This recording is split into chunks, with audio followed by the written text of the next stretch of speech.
Everybody starts off in life, you go to school. Sometimes you really don't know what you want to be. You, what you want to be is basically based on what you grew up around. And for me, my dad is a surgeon, my mom was a nurse. I'm the first child. It was only natural for me to. What do you think I wanted to be? What did I want to be? I wanted to be a doctor. And so I had the flair for biology, but it was looking like physics and chemistry was a problem. And trust Nigerian parents, by the time you you write JAM, write WAEC twice, and your parents are intellectuals, they say, no, no, no, you need to change course. And if your parents were like my parents when you were selecting course, they made you select the courses in such a way that in case science does not work, the other one will work. So I had economics in my result, so I could switch to management sciences, and that was how I ended up doing accounting, which, if you refer to me as an accountant today, I will tell you I am not an accountant because I just did it to own a degree. And somehow I found myself in education. If I tell you the story of how I found myself in education, it's funny.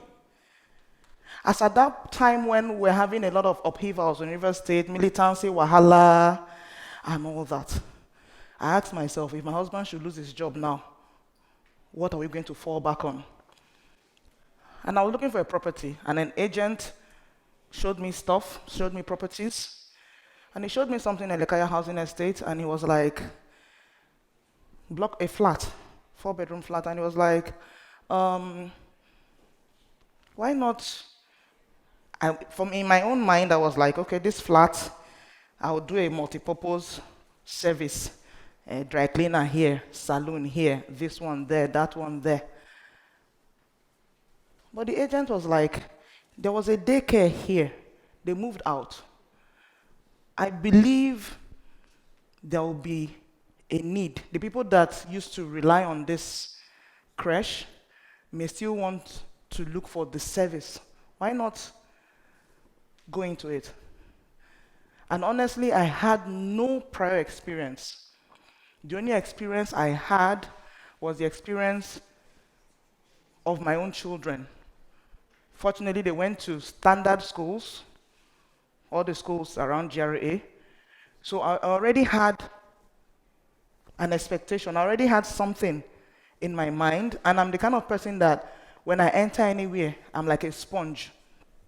I just absorb information, I absorb things. That's why I started. The video we saw the first time, we saw the man talk about books, reading. There was a time in my life, that's why you must live life, no matter the phase you are in, maximize that phase. Because you may get to another phase when you will not have time. There was a phase I was in, there was a fire to read. I was reading, Think and Grow Rich, The Science of Getting Rich, all manner of books. That was the hunger. It's just like somebody that has calcium deficiency. You see yourself craving things that have calcium. You see pregnant women sometimes craving certain things, not because they are crazy, but the body is demanding certain nutrients. And so I was craving certain materials. Without prior experience, I started that creche. Now we're talking about traditions and sometimes the ability to stay in the path. Of course, you've paid rent. You've hired at least 2 staff. You don't expect that people will just come and give you children to take care of.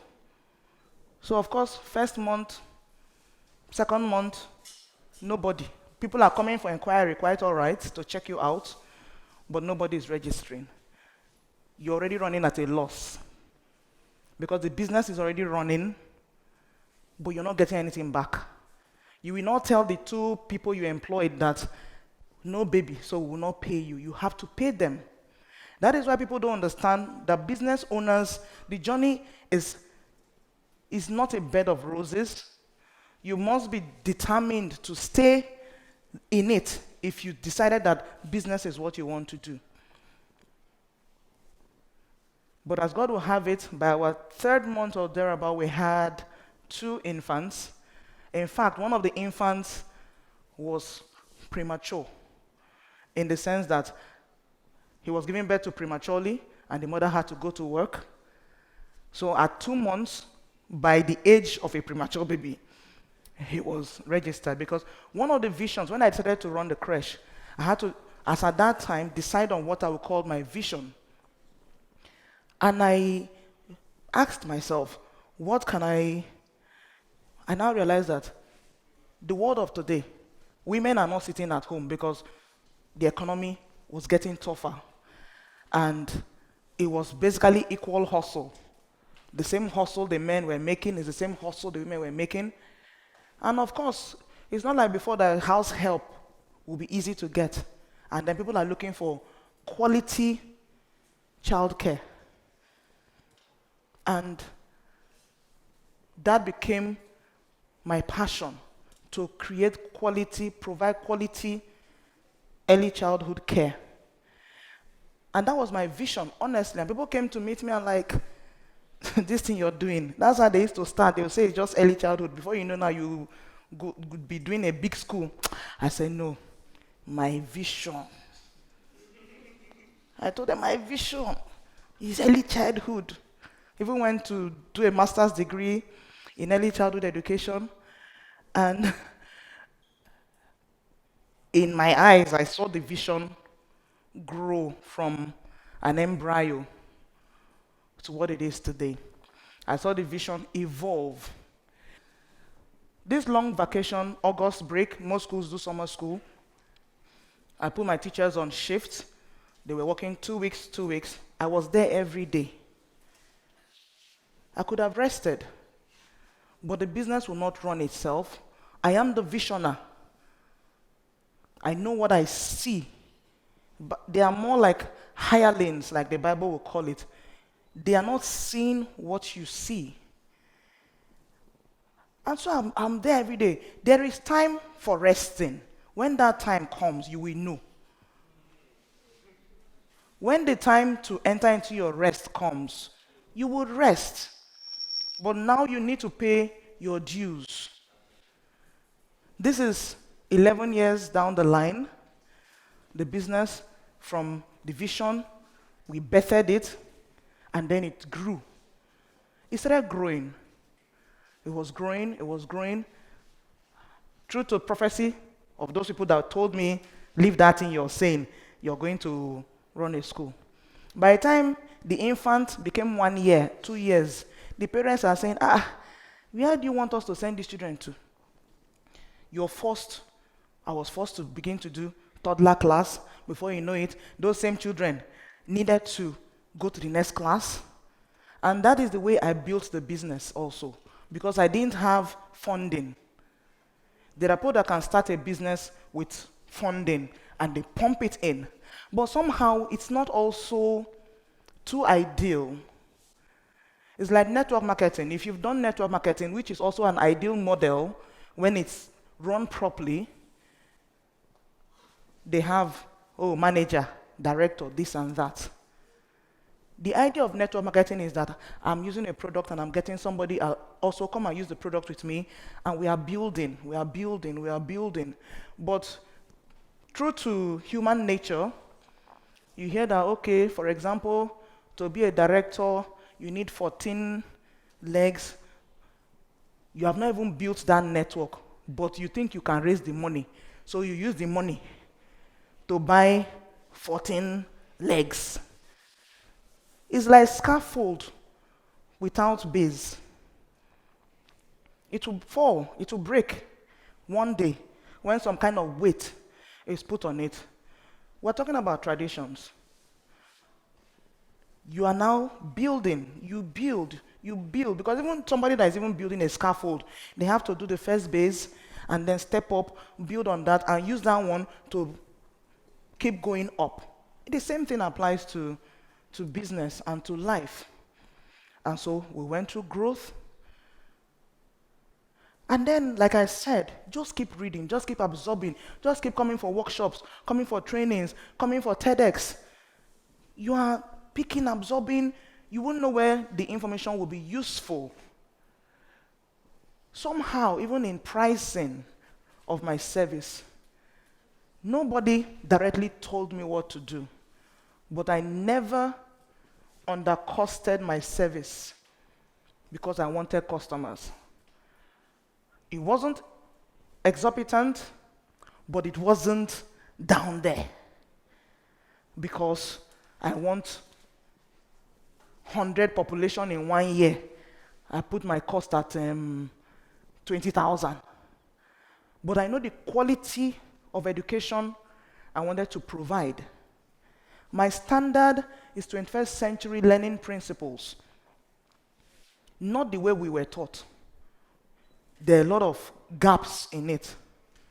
21st century learning, you are preparing and teaching people so that they come out to be solution providers. Not the way we were taught, where you are asking your father, he said, go to bed, 9:30. You say, why? He said, because I said so. You haven't impacted knowledge or anything. But if you educate the child and say you're a growing child, your brain needs downtime, you need to rest so that nutrients will get to the brain, you put the child through, the child understands and can relate it and also impact that knowledge to someone else. But we were trained in such a way that they were literally cutting our skull open and just pouring information, and your teachers also expected you to just vomit. And that's why we have a culture of cramming. We cram to pass. Then after the exam, they ask you a question. You cannot answer. But the way the children in my school are being taught, if you wake them from sleep and ask them about something, they will understand because it's practical, activity-based learning, which if they taught most of us here, we would have all been A students. So the business went through that process of growth. And as this thing I'm telling you, I wasn't getting funding. I had times when 300,000 naira looked like big money. Unlike a hotel business, where the hotel can be big and it's just 3 staff or 4 staff. The same waiter manning all the floors. But a school is capital intensive. Just like a hospital, personnel cost is high. Personnel, what you're paying as salaries, because if you have 6 classes will have 6 teachers. The teachers, the classes, especially the nursery classes, will have caregivers. You will have gate man, you will have this, you will have that. Before you know it, your personnel cost is hitting the roof. But it's service industry, and your service must be good. So I had times when, years back, salary budget was like 300,000, and I would look, remember also, beginning of the story, business has already started at a loss. And I asked a friend one of the days that has a school also, when she was like, how do you do it? How do you do it? Some people like, you're such a strong woman, I admire you, I admire your strength. And I'm like, if only this person knows the drama behind the strength you're seeing, you will not pray to be, say, I want to be like you when I grow up. If you want to be like me, you also have to be ready for the rigors, the trauma, everything I've gone through. I asked her, I said, have you ever gone to one of the classes, shut the door, and all you did was cry? The part of business is not a simple one. You must be like a bulldog, which is the way I see myself a lot. The nose of the bulldog is kind of positioned up, so that when he grabs onto something, he can breathe. He won't let go. It will hold on to that thing. Oh, we die here. We die here. But he's not suffocating. because the nose is positioned a bit up. And I told myself, this business that we've come into, no matter the drama, we die here. I've come to a point where I've told myself right now that there are bills pending, there's this and that. I say, if it cannot resolve itself, years back, of course, I would panic, I would stress out. Luckily, no matter the amount of pressure I was under, I would check my BP. BP will be normal. I had times when I had to rush myself into getting loans that burnt me because I felt the problem will swallow me up. But I've come to the point when I am no longer aligning myself. I'm like, if I perish, I perish. And then we had to also start adjusting to trends, to innovations. In as much as you have your vision and your passion, you cannot be oblivious of changes. There are technological advancements, there are advancements in technology, in education, in this and that, and you say, no, this is what we are about, and you don't adjust. Just like the dinosaurs, you will go extinct. The dinosaurs and some other species went extinct because they refused to evolve. They refused to not just grow, but they refused to evolve. You remember adaptations? Some animals, when water took over their area, before you knew it, they adapted webbed limbs to help them swim, to paddle. Before you know it, they got gills, grow out. Adaptation to survive. So we're talking about traditions, and we're saying, know what you're about, know what you believe, stay in that passion, but at the same time, don't be oblivious of what's happening around you. You need to adapt, you need to evolve, you need to look at trends, you need to be a futurist. You need to set yourself in a position to see what is happening next 10 years, 20 years. And of course, where are we now in this business? I've come to the point where we are talking about legacy and succession. Whatever you're doing must outlive you. We look at the history of businesses in Japan and some other countries. Some of these businesses are 200 years old, 300 years old. Which business in Nigeria is that age? Because we don't have a culture of legacy and succession. How many of us did our fathers leave anything for us? Because that culture wasn't there. And so part of innovation and adaptation means that you are also preparing, detach yourself and don't do as if it's all about you, but what are you handing over to the next generation? The reason why we are here sharing our stories is because we want to hand over something to the next generation, just like the foxes that was set on fire and released in the bush. Even if it's you, wherever you are, you make. If it's 3 people in your circle of influence, you make that impact. If it's 5 people in your circle of influence, you make that impact, so that at the end of the day, little ripples, before you know it will create waves.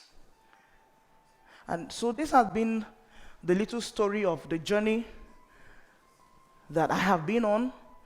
It's not been easy. There have been times I've felt like throwing in the towel. And I asked myself, who sent me? I've had those discussions over and over. But then I also look back and tell myself, I've gone too far to throw in the towel. So what am I trying to say this morning or this afternoon is that, first and foremost, know yourself. Like Socrates said, man, know thyself. Know yourself. Believe in yourself. Believe in your vision. Believe in your passion. Stay on the path. Don't be distracted. And then grow. So, thank you. And I hope We've made some impact today.